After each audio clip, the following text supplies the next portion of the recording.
Academic अफेन्सबाट बचिन्छ र तपाईको research document एकदमै अथेन्टिक हुन्छ। त्यसकारणले पनि हामीले जहिले पनि के ध्यान दिनुपर्छ भन्दा हाम्रो रिसर्च डकुमेन्टले अनावश्यक कुरालाई के छ साइटेसन नगरोस्, हाम्रो रिसर्च डकुमेन्टले आवश्यक कुरालाई साइटेसन गरोस्, तर प्लेजियरिजमलाई चाहिँ के छ भन्दा तपाईको अभोइड गरोस् हैन, अफेन्सबाट बचोस् भन्ने दृष्टिकोण हामीले राख्नुपर्ने हुन्छ। त्यसकारणले रिसर्च डकुमेन्ट लेख्दाखेरि यो साइटेसन्सको पार्टलाई विशेष ध्यान दिनुपर्छ। अब साइटेसन किन गर्नुपर्छ भन्दा अर्को पनि एउटा तर्क छ, it is not deemed theft if students credit their source. यदि अनुसन्धान गर्ने व्यक्तिले अथवा विद्यार्थीले ओरिजिनल सोर्सलाई चाहिँ के छ भन्दा तपाईको साइटेसन गरेको छ भने, त्यसलाई क्रेडिट दिएको छ भनेको साइटेसन गरेको छ भने त्यस्तो अवस्थामा चोरी मान्दैन। when they borrow someone else ideas or materials, कसैको मटेरियल्सहरुबाट आइडिया जेनेरेट गरेपछि त्यो मटेरियल्सको आधारमा क्रेडिट दिने हो भने त्यसलाई चाहिँ के छ भन्दाखेरि अफेन्स मान्दैन, दैट इज लिगल, इथिकल र भ्यालिड मानिन्छ। अल्टिमेटली एकाडेमिक अनेस्टी तर के भन्दा एउटा एउटा एउटा के छ भन्दा तपाईको एकाडेमिक अनेस्टीको लागि हैन, यो प्रागिक तपाईको के छ भन्दा तपाईको इमानदारीताको लागि पनि के छ हामीले यो साइटेसन गर्नुपर्ने हुन्छ। Is about more than just abstraining from plagiarism. It also demonstrates to readers the author's competence, honesty and level of knowledge. यसले के देखाउँछ भन्दा रिडरले के बुझ्छ यो डकुमेन्ट पढेपछि भन्दा त्यो अनुसन्धान गर्ने व्यक्ति अथवा त्यो लेखकको चाहिँ के छ भन्दाखेरि एउटा ज्ञानको गहिराई कति रहेछ, ज्ञानको एउटा के छ भन्दाखेरि गहिराई कति रहेछ, लेभल अफ नलेज भन्छ नि हैन, त्यो लेभल अफ थिंकिङ कस्तो रहेछ, अनि इमानदारीता के रहेछ भन्ने कुरा के छ भन्दा त्योबाट थाहा हुन्छ। त्यसकारण साइटेसन गर्नुपर्ने हुन्छ। Students who cite their source demonstrate that they have read, comprehended and can apply what they have learn from others. अब विद्यार्थीले साइटेसन गर्दाखेरि अन्य व्यक्तिको सोर्सहरुबाट के कुरा चाहिँ पढ्नुभयो, के कुरा चाहिँ बुझ्नुभयो, के कुरा चाहिँ के छलाई चाहिँ महत्त्व दिनुभयो भन्ने कुरा थाहा हुन्छ। र यो प्लेजियरिजम जस्तो एकाडेमिक अफेन्सबाट विद्यार्थीहरू बच्न सक्छन् र विद्यार्थीहरूले तयार गर्नुभएको चाहे प्रपोजल होस्, चाहे research document, it means thesis होस् अथवा डिजर्टेसन होस् अथवा यो जर्नल आर्टिकल्स होस् हैन, त्यसलाई के छ भन्दा तपाईको राम्रो मानिन्छ हैन, त्यो कुरा ध्यान दिनु पर्यो। अब साइटेसनले के गर्छ, वाइ साइटेसन किन चाहियो भन्दा अघिकै कुरा दोहोरियो, फेरि सुन्नुहोस्, it reduce plagiarism in scientific writing. वैज्ञानिक लेखनमा के छ भन्दा तपाईको बौद्धिक चोरीबाट यसले कम गर्छ अथवा बचाउँछ हैन। लिगल, इथिकल र अनेस्ट एन्ड मोरल देखिन्छ है यो रिसर्च गर्ने व्यक्ति। To respect intellectual property of an original authors, यो वास्तविक लेखक जो चाहिँ ओरिजिनल लेखक हुन्छ, अथेन्टिक लेखक हुन्छ, जसको एउटा कपिराइटमा त्यो बुक त्यो डकुमेन्ट छ, त्यसको त्यो व्यक्ति समूह वा संस्थाको इन्टेलेक्चुअल प्रपर्टीको सम्मान गर्ने काम हुन्छ है। त्यसकारणले पनि साइटेसन चाहियो। अब अर्को कुरा, to follow research ethics of researchers. जहिले पनि के छ भन्दा यो साइटेसन गर्नाले के हुन्छ भन्दा साइटेसन भनेको इटसेल्फ अ रिसर्च एथिक्स हो है। यो अनुसन्धानको एउटा के छ भन्दाखेरि यो रिसर्च एथिक्स भनेको तपाईको संहिता हो, आचार संहिता हो। एथिक्सलाई अर्को शब्दमा के भन्न सक्छौँ भन्दा विवेकपूर्ण व्यवहारको मौन सिद्धान्त। एथिक्स भनेको के हो भन्दा आचार संहिता भनेको विवेकपूर्ण व्यवहारको मौन सिद्धान्त हैन। के छ भन्दा तपाईको के गर्ने के नगर्ने भन्ने कुरा व्यक्तिले आफ्नै मोरल ड्युटी सम्झेर काम गर्ने र चोरी चकारीबाट बस्ने र आफ्नो डकुमेन्टलाई अथेन्टिक, रिलायबल र भ्यालिड गर्ने काम गर्नुपर्ने हुन्छ। त्यसकारणले रिसर्च एथिक्स पनि भयो रिसर्चर्सको। त्यसकारणले हामीले साइटेसन गर्नुपर्ने हुन्छ। To identify the exact accurate knowledge, यो चाहिँ के छ भन्दा साइटेसनबाट के छ भन्दाखेरि वास्तविक ज्ञान चाहिँ कहाँबाट चाहिँ के छ भन्दा तपाईको त्यो अनुसन्धान गर्ने व्यक्तिले ल्याउनु भयो भन्ने कुरा थाहा हुन्छ।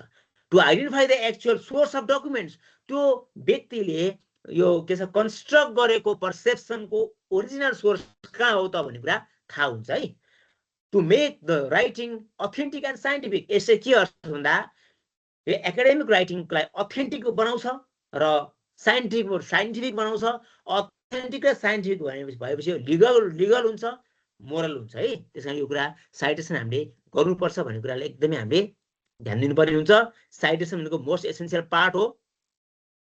अब यो एपिए स्टाइल साइटेसन 7th एडिसन के हो भन्दाखेरि अलि यसमा अस्ति मैले सरल मात्रै कुरा गरेको थिएँ, आज थोरै कुरा यसमा म जोड्न चाहन्छु। यो किन भन्दा तपाईँलाई अप्ठ्यारो नहोस् भन्नको लागि पनि हो है। तपाईँलाई अप्ठ्यारो नहोस्, पछि तपाईँहरूले दुःख नपाउनुहोस्, के पढ्या के नपढ्या भनी कन्फ्युजनमा तपाईँहरू नपर्नुहोस् भन्नलाई पनि साइटेसनको पार्टलाई अलि बढी मैले जोड दिएको छु।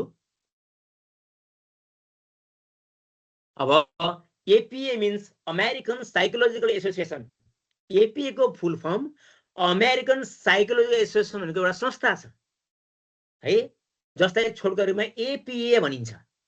For short is a professional organisation that establish standard for paper structure and content है। यसो के गर्छ भन्दा विश्वव्यापी रूपमा लेखिने अनुसन्धान लेखहरू, रिसर्च डकुमेन्टहरूको एउटा विश्वव्यापी युनिभर्सली एक्सेप्टेड एउटा के छ भन्दा एउटा फर्मेट तयार गरेको छ, जसले संसारले मानेको छ। नेपालले पनि मानेको छ, इन्डियाले मानेको छ, संसारले मानेको छ। त्यसमा चाहिँ रिसर्च डकुमेन्टलाई कसरी साइटेसन गर्ने, कसरी अथेन्टिक गर्ने, कसरी भ्यालिड गर्ने भन्ने कुरा चाहिँ टोटल फर्मेटमा टेबल कति गर्ने, फन्ट कति गर्ने, ग्याप कति राख्ने देखि लिएर टोटल फर्मेट के छ भन्दा यो एपिए 7मा आएको छ। यसको अर्थ अरू अन्यमा छैन भने सबैमा छ, ब्लुकमा छ, सबैमा छ। तर style of writing, what will be the style of writing भनेको यसमा छ, जसले चाहिँ के छ भन्दा तपाईँले रिसर्च पेपर लेख्न सहयोग गर्छ। एपिए 7 को स्टाइल अथवा एपिए को स्टाइल तपाईँले फलो गर्नुको अर्थ के हो भन्दा यसले के गर्छ भन्दा तपाईँलाई रिसर्च डकुमेन्ट लेख्नको लागि पर्याप्त आधार तयार गरिदिन्छ र तपाईँलाई सजिलोसँग एउटा फर्मुला दिन्छ। यसले यसमा यो लेख्नुहोस्, यसमा यो लेख्नुहोस्, यसमा यो लेख्नुहोस्, साइडको एउटा पेज लेआउट यसो गर्नुहोस्, सम्पूर्ण के छ त्यो टेबललाई यसो गर्नुहोस्, फिगरलाई यसो गर्नुहोस्, चार्टलाई यसो गर्नुहोस्, बायोडायग्राम यसो गर्नुहोस्, हिस्टोग्रामलाई यसो गर्नुहोस् होइन, सबै कुरा दिया हुन्छ यसले। अनि यसले के गर्छ भन्दा तपाईँको यो फुटनोट भयो, एन्ड नोट भयो होइन, अनि त्यसपछि के छ भन्दा फुटनोट, एन्ड नोट, अनि प्यारेन्थेसिस साइटेसन, इन्डेक्स साइटेसन्स होइन, सबै कुरा मेन्टेन गर्न सिकाउँछ है। त्यस कारणले पनि यो अमेरिकन साइकोलोजिकल एसोसिएसन को 7th एडिसनको हामीले यो साइटेसन फर्मेट हामीले फलो गर्ने हो। यो तपाईँको विश्वविद्यालयको फर्मेट पनि त्यही हो र अहिले नेपालका विश्वविद्यालयहरू अधिकांशले फलो गरेको फर्मेट हो। यो चाहिँ सोसल साइन्स रिसर्चमा गरिन्छ र अहिले बिस्तारै त्यो ब्लु बुक साइटेसन अलिक गाह्रो भएको हुनाले लमा, लिगल फिल्डमा पनि यो एपिए 7लाई फलो गर्न थालेका छन्। त्यसरी म्यानेजमेन्टमा पनि एपिए 7लाई फलो गरेको हामी पाउँछौँ होइन। एपिए 7 एकदमै इजी छ, बुझ्न चाहिँ थोरै गाह्रो छ, तर बुझिसकेपछि तपाईँलाई रिसर्च पेपर राइटिङ कसरी गर्ने, यो के छ भन्दा सोर्स साइटेसन कसरी गर्ने र रिसर्च डकुमेन्टलाई अथेन्टिक एप्लिकेबल कसरी बनाउने भन्ने यसले के छ भन्दा तपाईँको अ काइन्ड अफ नलेज दिएको छ है। त्यस कारणले पनि के छ भन्दा एपिए 7लाई महत्त्वपूर्ण मानिन्छ। The association has established professional guideline, अहिले मैले भनिहालेँ, एउटा गाइडलाइन तयार गरेको छ for writing structures, page arrangement, font size, headers. अस्ति मैले देखाएको हो तपाईँलाई यो पेज कसरी लेख्ने, पेजको एरेन्जमेन्ट कसरी गर्ने, फन्टको साइज के गर्ने, यो हिडर्स के गर्ने, फुडर्स के गर्ने, साइटेसन स्टाइल एन्ड फर्मेट के हो होइन, इन्फर्मेसन टु बी इन्क्लुडेड, कुनलाई इटालिक गर्ने, कुनलाई नगर्ने, कहाँ के चाहिन्छ, कहाँ बोल्ड चाहिन्छ होइन, सबै कुरा यसले सिकाएको छ। And the calibre and uniqueness of academic or professional work होइन।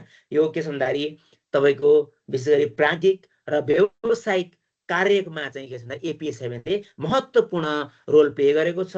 त्यस कारण पनि हामीले प्रयोग गर्ने भनेको एपिए 7को स्टाइल हो, त्यो कुरालाई हामीले एकदमै ध्यान दिनुपर्छ। अब who are citations, when are citation necessary, citation कहाँ चाहिन्छ हेर्नुहोस् है, एकदम ध्यान दिनु पर्यो। साइटेसन कस्तो अवस्था छ तपाईँलाई भने हरेक 3 देखि 5 लाइनमा साइटेसन गर्नु छ भनेर भने मैले, त्यो तपाईँले लेखेको रिसर्चको पर्सेप्सनको तपाईँको होइन, त्यो तपाईँले लेखेको रिसर्चको पर्सेप्सन भनेको तपाईँले कुनै पनि बुक्सहरू, जर्नलहरू, आर्टिकल पढेर on the basis of those available books, article, डकुमेन्टको आधारमा you have created, you have constructed perception है, तपाईँले एउटा पर्सेप्सन क्रिएट गर्नुभयो। त्यस कारणले पनि यो कुरा हामी ध्यान दिनुपर्छ। Every time an author uses another person's original work, जब लेखकले अन्य व्यक्तिको के छ भन्दाखेरि एउटा ओरिजिनल वर्कलाई के छ भन्दा आफ्नो राइटिङमा प्रयोग गर्छन्, त्यस्तो अवस्थामा के छ भन्दा साइटेसन गर्ने। That is an idea. त्यो के हुन सक्छ? That is an idea.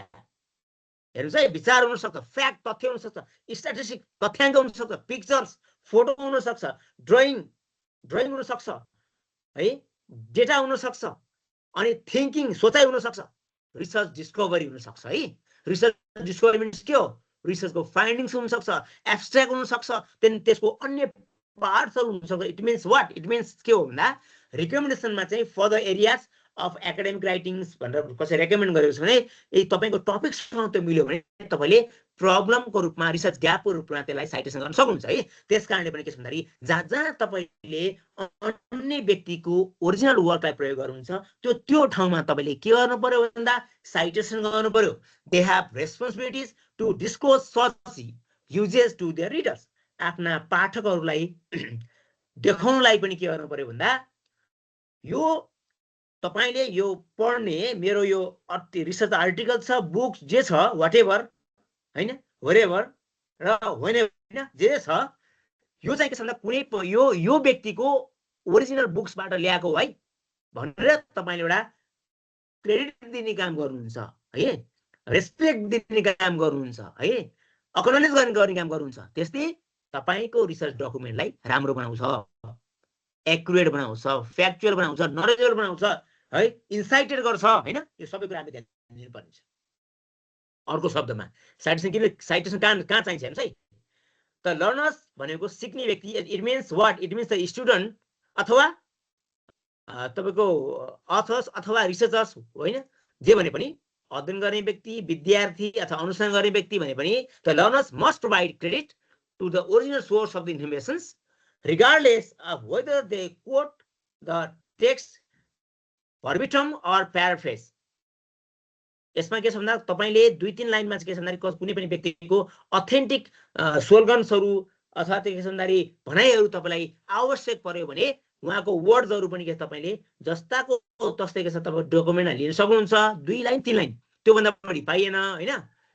त्यो त्यसरी के भन्दा इटालिक गरेर तपाईले प्याराफ्रेज गरेर आफ्नो उसमा लेखेर दुईटा एउटा चाहिँ तपाईले एउटा फर्मेट तपाईँ टेक्स्ट नै तपाईँ भर्बिटम जस्ताको ल्याउनु पाउनु भयो, कसो भनाइ ल्याउनु पाउनु भयो, अब त्यसलाई प्याराफ्रेज गरेर आफ्नो तपाईको के भन्दाखेरि पर्सेप्सनमा पनि तपाईले लेख्न सक्नु भयो है। It in their one words to convey the idea.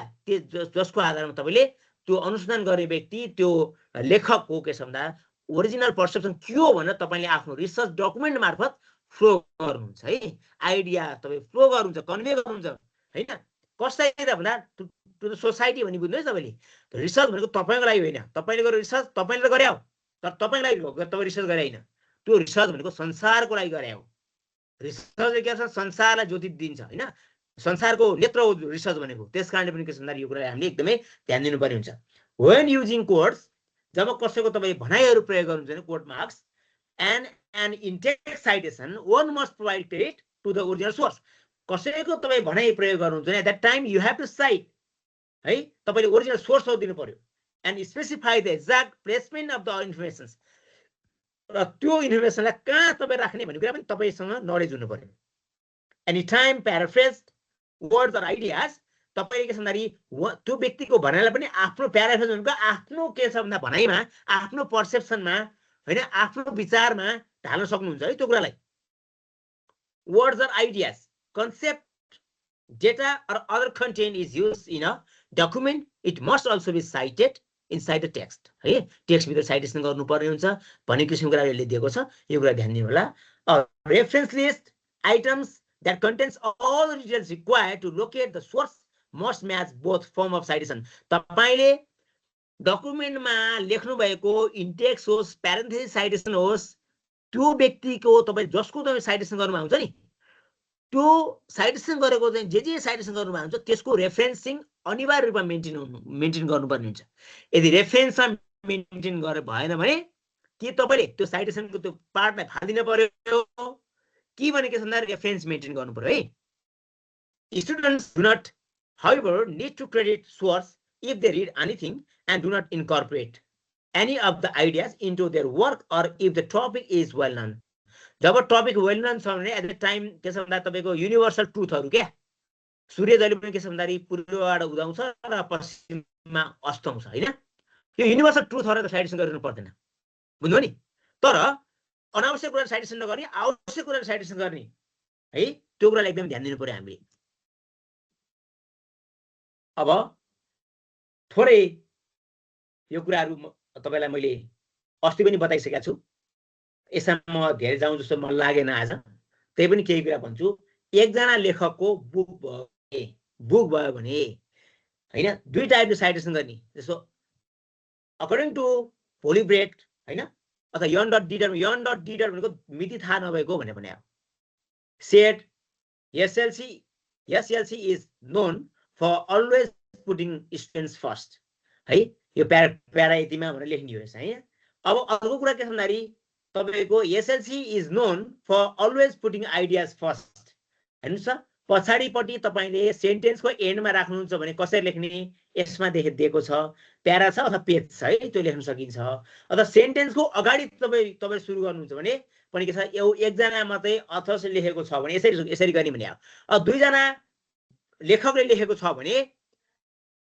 के छ लास्ट नेमको सरनेम र फर्स्ट नेम हुन्छ है त्यो ध्यान दिनु होला अब मोघरी एन्ड मरन्दी भनेको यो चाहिँ के छ लास्ट नेम र दुईटैको लास्ट नेम हो है दुईजनाले लेखक 2017 है 2017 नोटेड दैट हेर्नुस् है अगाडि इनिशियल सेन्टेन्स यसरी सुरु भयो अब पछाडिपट्टि यदि साइटेसन राख्ने भने हेर्नु साइन हेर्नुस् यसमा चाहिँ सुरुमा यो के अरे यो मोगरी एन्ड मरन्दी को एएनडी एन्ड लेखेको छ पछाडि चाहिँ एन्ड हेर्नुस् कति फरक छ एउटा सिम्बल छ हैन त्यो कुरा हामी ध्यान दिनु पर्यो अनि तीन वा तीन भन्दा बढी लेखक भएको अवस्थामा चाहिँ एट अल प्रयोग गर्ने इटी एल डट प्रयोग गर्ने तर एकजना लेखकको चाहिँ लास्ट नेम लेख्ने एट अल भन्ने तर लास्टमा चाहिँ के छ सबैको last name first name last name first name last name first name लेख्ने अब इंग्लिशमा चाहिँ के छ भने तपाईको इंग्लिशमा यस्तो अवस्थामा इंग्लिशमा चाहिँ के लेख्ने भन्दा यस्तो अवस्थामा इंग्लिशमा चाहिँ तपाईले के लेख्ने भन्दा हुन्छ म हेरिरहेको छु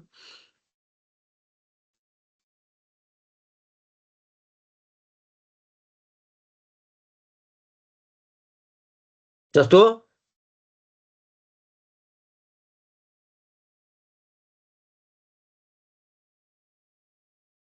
नेउपाने मदन फर एक्जाम्पल 2016 छ भने लेख्न त के नेउपाने लास्ट नेम भयो कमा गर्ने अनि मदनको यम लेख्ने यति मात्रै हो एपीएसएमएन मा अनि यहाँ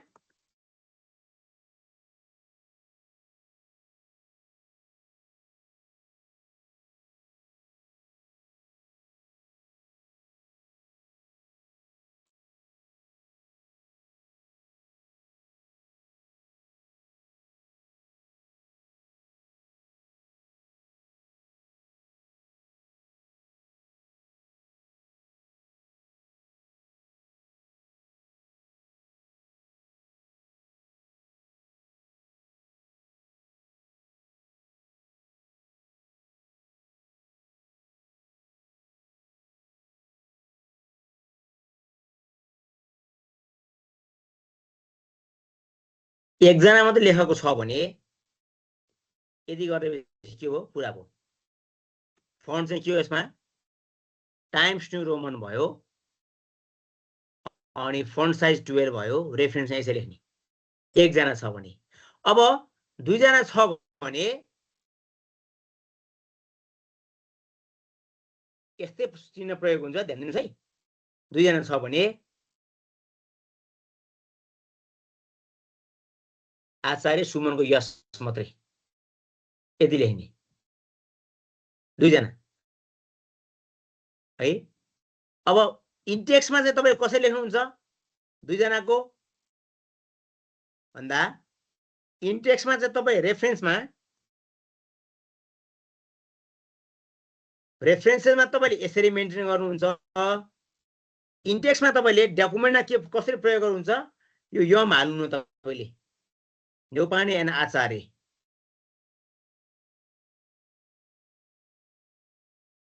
हैन यति प्रयोग गर्नुहुन्छ सुरुमा अब सुरु यो चाहिँ सुरुमा प्रयोग गर्ने कि अन्त्यमा प्रयोग गर्ने यसमा चाहिँ अन्त्यमा प्रयोग गर्यो दुईटा अवस्थामा हेर्नुस् है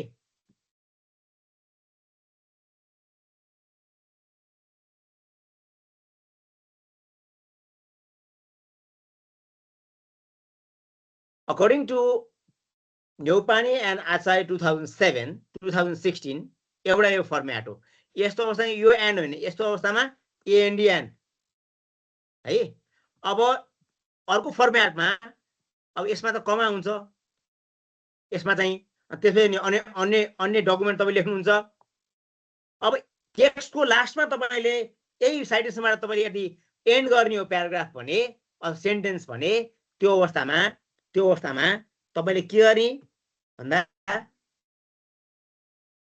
Neupane and Acharya 2016 paragraph and नेपालीमा चाहिँ के गर्ने नेपाली पूर्णविराम गर्ने है यो दुईजना लेखक हुँदाखेरि एकजना लेखक भयो भने स्वयं त्यही हो अब तीनजना लेखक भयो भने के गर्ने भन्दा मानुस अब तीनजना लेखक भयो भने अब अर्को पनि यहाँ म थपे मैले तीनजना लेखक भयो भने हेर्नुस् है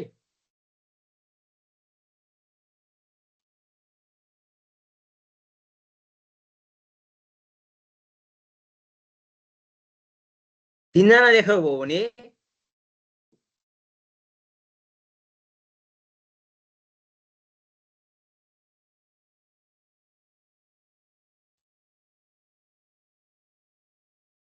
झा अनिल झा ए डट है यसमा ए डट लेख्ने अब माथि चाहिँ के लेख्ने तीनजना भयो भने सुरुमा के छ Neupane comma et al dot ब्र्याकेटमा 2016 सेन्टेन्स हैन सेन्टेन्स सुरुमा हेर्नुस् है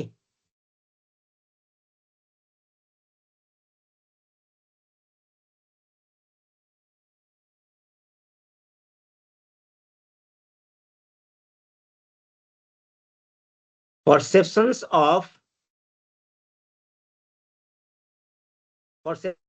of न्यौपाने एट अल 2016 हेर्नुस् है यो चाहिँ के छ भन्दा तपाईको सेन्टेन्स योबाट सुरु हुन्छ भने यसरी गर्ने सेन्टेन्स यसमा चाहिँ एन्ड हुन्छ भने के गर्ने हेर्नुस् है तपाईलाई त्यो कन्फ्युजन नहोस् है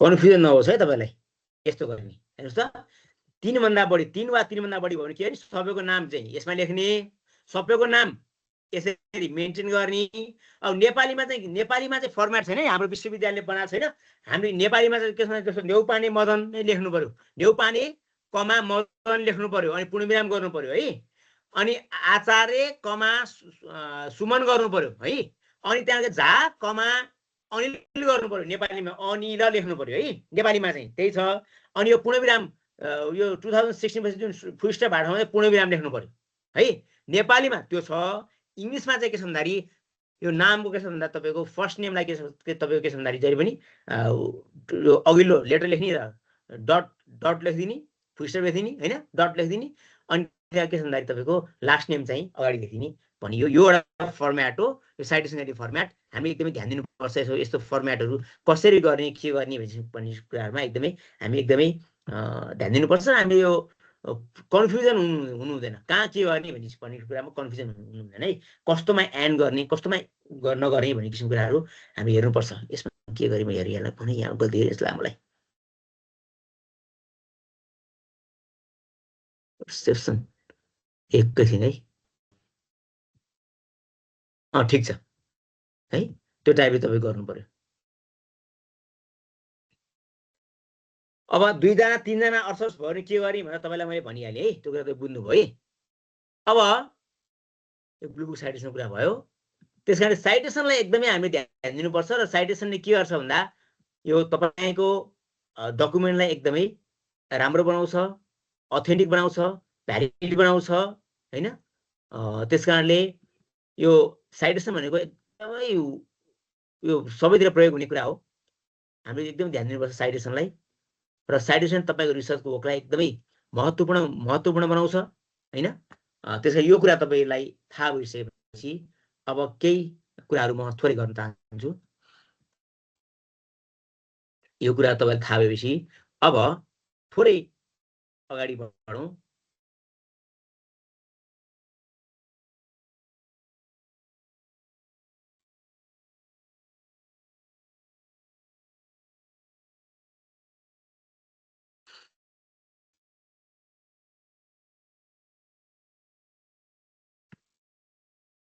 ल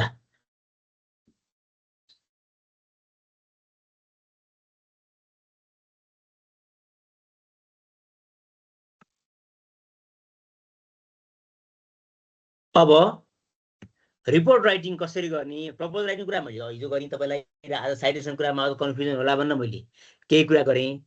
अब रिपोर्ट राइटिङ कसरी गर्ने भन्ने विषयमा चाहिँ थोरै म जान्न चाहन्छु तपाईलाई। यो रिपोर्ट राइटिङ तर्फ तपाईलाई म तपाईको ध्यान आकर्षित गर्न चाहन्छु। संसारमा रिपोर्ट राइटिङको दोहोरो फर्मेट हुन्छ। संसारमा रिपोर्ट राइटिङको दुईटा फर्मेट हुन्छ। एउटा चाहिँ के छ भन्दाखेरि टोटल रिसर्चलाई आर्टिकल्सको रूपमा नेसनल वा इन्टरनेसनल जर्नलमा पब्लिस गर्ने त्यो एउटा फर्मेट हो। त्यसलाई पपुलर फर्मेट भनेर भनिन्छ है। पपुलर फर्मेट संसारमा गरिएका कुनै पनि रिसर्च डकुमेन्टलाई कन्साइज फर्ममा सिन्थेसिस गरेर महत्त्वपूर्ण पार्ट मात्रै राखेर नेसनल वा इन्टरनेसनल जर्नल मार्फत संसारभरि फ्लो गरिन्छ भने त्यस्तो टाइपको रिसर्च पेपर राइटिङलाई के छ पपुलर रिसर्च फर्मेट भनेर भनिन्छ है। यो कुरा तपाईहरु कन्फ्युज हुनु भएन है। There two types of report writing, one is popular writing and another is thesis writing है। तपाई झुकिनु भएन। एउटा थीसिस राइटिङ भयो, अर्को पपुलर फर्मेट भयो। संसारमा नै पपुलर फर्मेटलाई अलि बढी महत्त्व दिइन्छ थीसिस राइटिङ भन्दा। जस्तो कुनै पनि व्यक्तिले पीएचडी गर्छ, एमफिल गर्छ, मास्टर्स गर्छ अथवा पीएचडी को कुरा गरौँ, जुन व्यक्तिको रिसर्च आर्टिकल छैन, रिसर्च आर्टिकल्स नभएको व्यक्तिलाई व्यक्तिको पीएचडी माथि शंका गर्छन्। किन भन्दा त्यो व्यक्ति चाहिँ रिसर्च ओरिएन्टेड एक्टिभिटिजमा कति चाहिँ पार्टिसिपेटेड छ, कतिको प्रोएक्टिभली लागेको छ भन्ने हुन्छ है। त्यसकारणले हामीले ध्यान दिनुपर्ने भनेको के भन्दा एउटा पपुलर फर्मेट हो, त्यो भने आर्टिकल राइटिङको फर्मेट हो। आर्टिकल राइटिङ तपाईलाई म भनिहालेँ, आर्टिकल राइटिङ है, रिसर्च आर्टिकल राइटिङ जसलाई पपुलर फर्मेट भनिन्छ र यो संसारभरिका जर्नलमा लेखिन्छ है। नेपालमा पनि ट्युको नेपजोल लगायतका जर्नलहरू छ। अब मैले चाहिँ लेख्ने तपाईको क्याम्ब्रिज र तपाईको हार्वर्डको जर्नलहरू मैले लेख्ने यो एसएसआरएम जर्नलहरू हैन, त्यो टाइपको छ। त्यसैले के छ भन्दाखेरि तपाईले पनि लेख्न सक्नुहुन्छ। यो पपुलर फर्मेटमा रिसर्च डकुमेन्टहरुलाई तपाईले प्रेजेन्ट गर्नु भने तपाईको research document total research 400-500 page रिसर्चलाई विदिन 10 to 15 पेजमा के छ भन्दा तपाईले संसारभरि नै फ्लो गर्न सक्नुहुन्छ। त्यसमा के हुन्छ भन्दा अथेन्टिक अपडेटेड डेटाजहरु हुन्छ र त्यसले भोलि अन्य व्यक्तिलाई पनि रिसर्च गर्नलाई सहयोग गर्छ है। पपुलर फर्मेट हो। अब एकाडेमिक फिल्डमा आउँदाखेरि एउटा अर्को महत्त्वपूर्ण फर्मेट छ जसलाई थेसिस राइटिङ फर्मेट भनिन्छ। थेसिस राइटिङ फर्मेट कस्तो हुन्छ भन्दा विद्यार्थीले विभिन्न सेमेस्टरमा विभिन्न विषयहरू अध्ययन गरिसकेपछि त्यो विषयहरूको आधारमा विद्यार्थीले आफ्ना ज्ञानहरूलाई कसरी के छ भन्दाखेरि सोसाइटीमा अप्लाई गर्छ, रिसर्च गर्छ, ज्ञानहरूको खोजी गर्छ र रिपोर्ट कसरी लेख्छ भन्ने विद्यार्थीको स्किलसँग जोडेर थेसिस राइटिङको पार्टलाई अलि बढी फोकस गरेको छ। संसारकै विश्वविद्यालयहरूले यो थेसिस राइटिङको पार्टलाई अलि बढी फोकस गरेर दिने गरेको हामी देख्छौँ हैन। यो संसारभरि नै छ चलन। यो थेसिस राइटिङ भनेको मास्टर्स लेभलमा थेसिस राइटिङ, ब्याचलरमा थेसिस राइटिङ हैन। त्यो भन्दा माथि के छ भन्दा तपाईको एमफिलमा थेसिस भन्छ, पीएचडीमा थेसिस भन्दैन। पीएचडीमा चाहिँ डेजर्टेसन भन्दा भन्छ है पिएचडी चाहिँ डिजर्टेसन हो, थेसिस होइन है। त्यसकारण त्यो कुरा हामीले ध्यान दिनुपर्ने हुन्छ। कुरा एउटै हो तर अलिकता फरक होइन। यो थेसिस चाहिँ जस्तो मास्टर्सको थेसिस चाहिँ तपाईँको यो अप्लाइडबाट पनि गर्न सकिन्छ, किन समय कम समय लगाएर पनि रिसर्च गर्ने हुनाले त्यो अप्लाइड रिसर्चको फर्मेट पनि गर्न सकिन्छ भने जब पिएचडी र एमफिल अथवा पिएचडीको कुरा गर्छौँ भने पिएचडी भनेको बेसिक रिसर्च हो, प्योर रिसर्च हो है। त्यस कारणले पनि के छ त्यसलाई थेसिस भन्दैन, त्यसलाई के भनिन्छ भन्दा डिजर्टेसन्स भनेर भनिन्छ है। अब यसमै गएँ, थेसिस के हुन्छ? जसरी संसारै पपुलर रिसर्च राइटिङमा चाहिँ टाइटल हुन्छ, एउटा एब्स्ट्र्याक्ट हुन्छ, किवर्ड्स हुन्छ, इन्ट्रोडक्सन हुन्छ, प्रब्लम्स हुन्छ, अनि त्यहाँबाट के छ भन्दा तपाईँको अब्जेक्टिभ्स हुन्छ, मेथड्स हुन्छ, रिजल्ट्स, डिस्कसन र रेफरेन्स हुन्छ, यति हुन्छ। अब एलिमेन्टको कुरा गर्दाखेरि title, abstract, introduction, methods, results, discussion र रेफरेन्सेस हुन्छ र त्यसको आधारमा मात्रै के छ भन्दा अन्य सब टपिकहरू हामी लेख्न सक्छौँ है। हामी यस्तो के छ मेथड्स पनि पुरा हामीले 3-4 पेज लेख्नु पर्दैन, जस्ट 3-4 वटा सेन्टेन्समा लेख्ने मेथड्स होइन। यो इन्ट्रोडक्सनको आधारमा तपाईँले प्रब्लमलाई रिसर्च ग्यापलाई तपाईँले के छ भन्दा लेख्नुहुन्छ। रिसर्च ग्याप पनि के छ भन्दा यो शोधको अन्तर भने शोध अन्तर भनेको किन गर्नु पर्यो भन्ने किसिमको कुरा हो। त्यसको आधारमा प्रब्लमलाई भेरिफाई हुन्छ, प्रब्लम भेरिफाई भएपछि अब्जेक्टिभ्स हुन्छ र त्यसको आधारमा यो के छ भन्दाखेरि अथेन्टिक मेथड्सहरू हामीले प्रयोग गर्छौँ। त्यो कुरा ध्यान दिनु पर्यो हामीले है। अब यो कुरा थेसिसमा के हुन्छ भन्दा दुईटा पार्ट हुन्छ। एउटा प्रिलिमिनरी पार्ट हुन्छ, त्यो भनेको title page, recommendation letter, approval letter, acknowledgement, approval letters भयो, टेबल अफ कन्टेन्ट भयो, लिस्ट अफ टेबल भयो, लिस्ट अफ फिगर्स भयो, एब्रिभिएसन्स भयो, अनि एब्स्ट्र्याक्ट भयो। यो चाहिँ के हो भन्दा तपाईँको यसलाई चाहिँ के भन्छ भन्दा preliminary stage of thesis writing भनेर भन्छ, पार्ट अफ थेसिस राइटिङ भनेर भन्छ। यसलाई चाहिँ के भन्दाखेरि एबिसी अथवा आइभी भनेर दिइन्छ एउटा पार्टलाई होइन। त्यो त्यसै लेखिन्छ। अनि नेपालीमा क ख ग घ त्यो टाइपले लेखिन्छ भने जब अहिले एपिएस 7ले के भन्छ भन्दा जब तपाईँको टाइटल सुरु हुन्छ, के विशेष गरी यो इन्ट्रोडक्सन सुरु हुन्छ, च्याप्टर 1 सुरु हुन्छ, च्याप्टर 1 को सुरुवातबाट नै परिचय खण्डबाट नै तपाईँले पेज नम्बर चाहिँ माथि शिरमा लेख्नुहोस् है। शिरमा बायाँपट्टि पेज नम्बर लेख्नुहोस् है, दायाँपट्टि पेज नम्बर लेख्नुहोस् है शिरमा भनेर एपिएस 7ले भनेको छ है। एपिएस 7ले माथि पनि दायाँपट्टि तल पनि दायाँ के छ भन्दा तल्लो दोस्रोमा पनि च्याप्टर यो स्किममा पनि के छ भन्दा तपाईँको दायाँपट्टि लेख्ने गरिन्छ है। यो कुरा हामी ध्यान दिनु पर्यो। अब च्याप्टर 1 के हुन्छ त? टाइटल पेज भइहाल्यो, एज वेल एज तपाईँ के हुन्छ भन्दा त्यो इन्ट्रोडक्सन हुन्छ, प्रब्लम हुन्छ, त्यसपछि के छ तपाईँको प्रब्लम पछि लगत्तै तपाईँ के हुन्छ भन्दा अब्जेक्टिभ्स हुन्छ, अब्जेक्टिभ्स हुन्छ, रिसर्च क्वेसन भित्र आइहाल्छ, लिमिटेसन हुन्छ, हाइपोथेसिस हुन्छ है। यो यति कुरा हुन्छ च्याप्टर 1मा। च्याप्टर 2 के हुन्छ?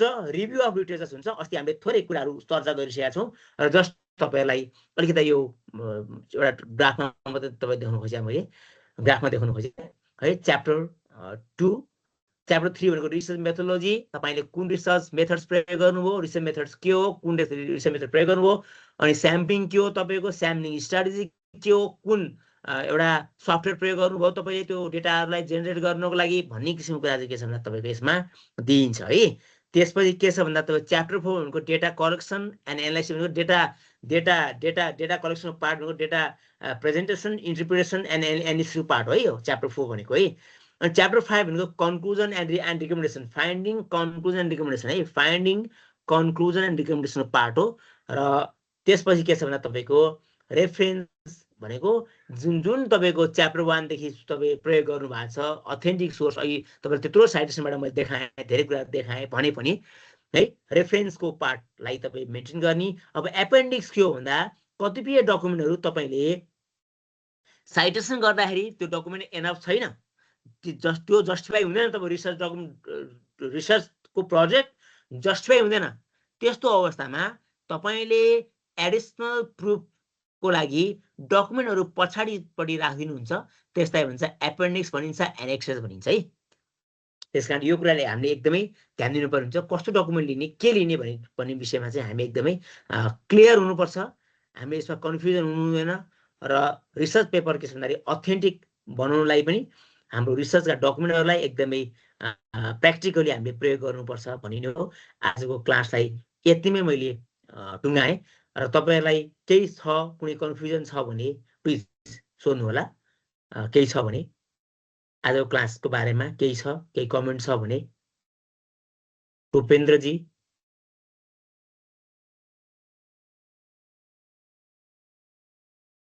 जी any questions any responses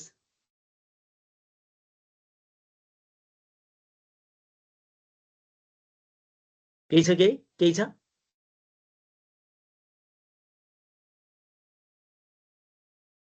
ठिकै छ सर अहिले बुझिरा छौं है अहिले प्रपोजल लेख्दाखेरि थेसिस लेख्दाखेरि चाहिँ अब साइटेसन के हो भन्ने किसिमको कुरा चाहिँ पछि नआओस् भनेर हो वास्तवमा यत्रो यो प्राय यही कुरामा बढी हामी यो 3-4 वटा क्लासमा चाहिँ यही कुरामा बढी हामी गइरहेका छौं किन भन्दा भोलि सबैको समस्या आउने भनेको यही साइटेसनमै आउने हो सबैको समस्या डकुमेन्ट तपाईले लेख्नुहुन्छ इन्टरभ्यु लेख्नुहुन्छ त्यसलाई के छ तपाईले त्यसको भर्बिटम तयार गरेर त्यसलाई कन्साइज फर्ममा प्रेजेन्ट गर्नुहुन्छ ठुलो कुरा भएन हैन फिल्डमा जानुहुन्छ डेटा ल्याउनुहुन्छ त्यसलाई प्रेजेन्ट टेबल बनाउनुहुन्छ प्रेजेन्ट गर्नुहुन्छ ठुलो कुरा भएन तर सबैभन्दा गाह्रो पार्ट भनेको तपाईको च्याप्टर 1 र च्याप्टर 2 को पार्ट हो च्याप्टर 1 र च्याप्टर 2 को पार्टले नै तपाईको च्याप्टर 3 लाई के छ भन्दा तपाईको रेकमेन्ड गर्छ च्याप्टर 3 लाई way of constructing a perception or appropriate methods हैन कुन मेथड चाहिँ अप्लाई गर्ने भन्ने किसिमको कुरा ज्ञान चाहिँ च्याप्टर 1 र च्याप्टर 2 दिन्छ त्यसकारणले पनि के छ भन्दाखेरि यो जान्नलाई महत्त्वपूर्ण छ र फेरि भनेछु अब तपाईहरुले गर्ने हरेक रिसर्च डकुमेन्टहरु चाहिँ 1 पेज 2 पेज पछि साइटेसन नआओस् प्राय कतिपय साथीहरु देख्छु मैले 3 लाइन देखि 5 लाइनमा साइटेसन आओस् है नयाँ कुराहरु आओस् र साइटेसन गर्दाखेरि छ भने तपाईसँग पछिल्लो 5 वर्षको डेटाहरुलाई बढी प्रयोग गर्नु होला बढी डकुमेन्टलाई प्रयोग गर्नु होला त्यसै तपाईको डकुमेन्टलाई राम्रो बनाउँछ भन्ने धारणा चाहिँ मेरो है त्यसमा त्यो कुरा ध्यान दिनु पर्यो अर्को कृष्णजी कृष्ण सरू मगर कृष्णजी केही छ मगर सारू होइन सरू होइन सारू सारू ए सारू सरी सारू ओके कुरो बुझ्यौ मैले कृष्ण सारू मगर ठीक छ बुझिरा छ छैन ठीक छ अर्को ऐना जी के छ नमस्ते सर नमस्कार मलाई त तब भइरहेछ यहाँ अब यो हरेक कुरालाई सर्च गर्दै ल्याउँदै राख्दै गर्ने बानी या साइटेसन गर्नु त मलाई गाह्रो नै हुने रहेछ सर त्यही भएर त रिसर्च गरेको त गाह्रो हुन्छ तर जब जानिन्छ नि त्यसपछि तपाईलाई गाह्रो हुँदैन भने हो जान्नु त पर्यो नि है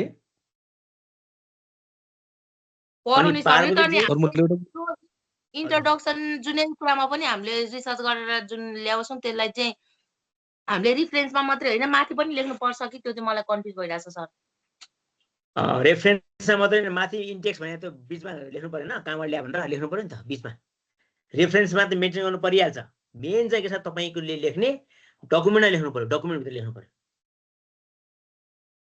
बुझ्नु नि हुन्छ हुन्छ बुझे अनि पार्वती तपाईको डकुमेन्ट फेरि तिमीलाई पठाउनुस् है कहाँ पुगेछ म भोलि बिहान हेर्छु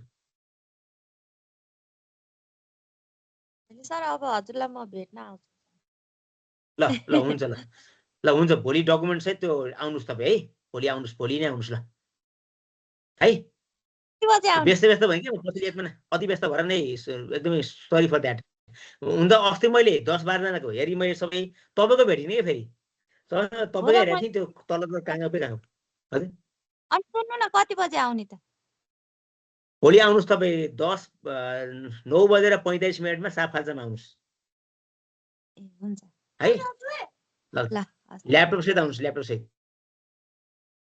सहित हुन्छ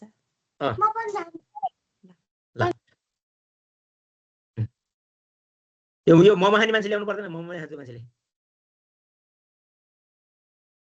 ल अर्को है रामरी रामरजी